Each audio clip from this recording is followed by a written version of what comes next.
üstündə canım verən, torpağın altında tənha qalır. Şəhadət şərbətini dadan şəhid, Allaha canım verib cənnət alır.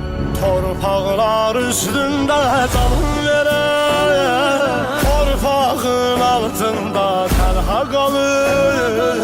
Şəhadət şərbətini dadan şəhid, Allaha canım verib cənnət alır.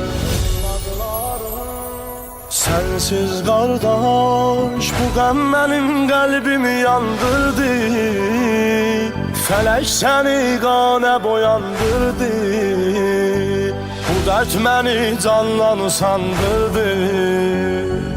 Övladların şəklinə xəlvətdə baxan